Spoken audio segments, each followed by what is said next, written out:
How much further, Captain? The path to the castle should be right behind this dam. We'll be there momentarily. Captain! Bad in sight! Man your positions! Get that navark up front!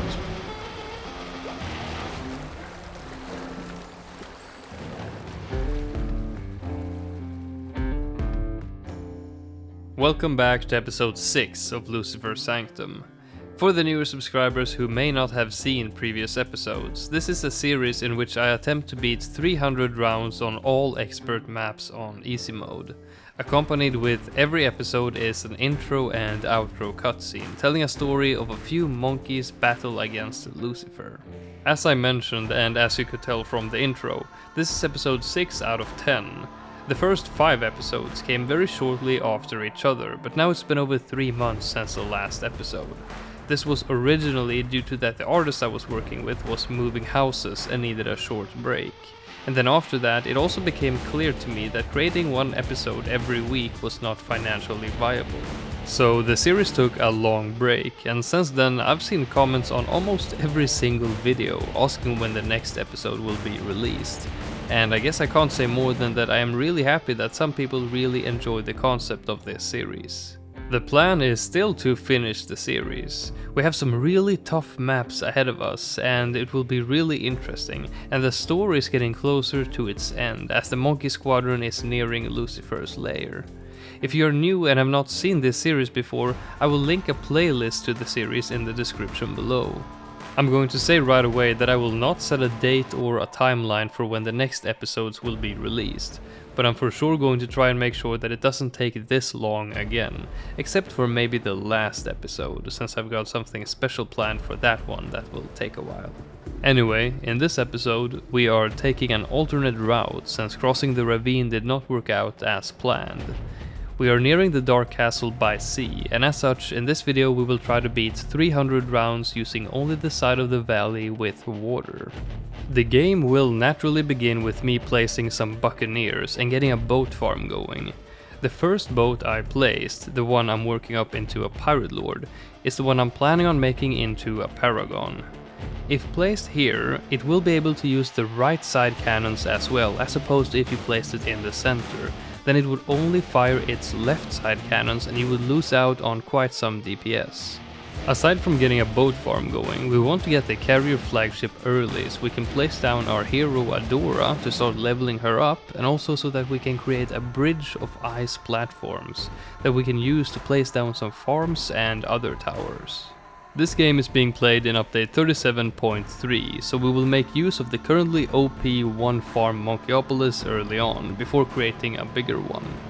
At the bottom right I placed an ace, which will be turned into a flying fortress, and will be farming pops for the ace paragon, while the boat's paragon power will mostly come from their income. After getting a bigger Monkeyopolis, I'm getting the top and bottom path tier 5 farms just above it. After that, I'm going to fill the rest of the map with some more bottom path farms to boost the income of the boat farm. And we also got an ultra boost and an overclock to be used on our tier 5 farms. We upgrade the ace into a flying fortress, get a grand sabo and a perma brew, and then this is how our setup will look like for a while as we farm both money and pops for our first few paragons. Speaking of the permabrew, one of the challenges of only using the side with water is that you can't Chinook a tower onto frozen water. That means that you can't move the permabrew around the map as you like, which is why at the moment the ace has its own tier 4 alchemist. The solutions to this later on is to either place the permabrew on the carrier flagship in the center so it reaches at least most towers, or, as I figured out, you create the nav arc and then move the permabrew on top of it, sell and rebuy the carrier flagship where you want to buff towers, and then move the permabrew back onto the carrier flagship and then repeat. This way you can move the permabrew around and buff every tower just like normal, but you will need to use the Chinook twice as much and rebuy the carrier a few times. In this game I will use the new feature to decrease the size of the projectiles and eventually, later in the game, turn it down to 0% to help us see what's going on when there's a lot of towers on the map. On round 144 we get the degree 76 nav arc, and after that we will get the VTSG in the top left. The reason for it being here is so that it will shoot down in a straight line and get the whole track whenever it shoots, which will be essential to beating this challenge. We also get the carrier back and place it so that it is not covered by the temple, but close enough so that the top platform is in the temple's range. This way we can Chinook Adora onto there and have her transform without the carrier being sacrificed. The reason you can't Chinook a tower onto frozen water, if I recall correctly, is because Ninja Kiwi used it as a hotfix for fixing the tower stacking bug, where you could Chinook an infinite amount of towers onto the same spot. I remember saying in a video that I wanted this to get a proper fix, so that we could Chinook towers onto frozen water again, and my reasoning was that it simply allows for more setups to be created. But I did not think of the fun challenges that this restriction could create. Like in this challenge, where I needed to make use of the Navark and the carrier flagship in some cool ways in order to create the setup I wanted.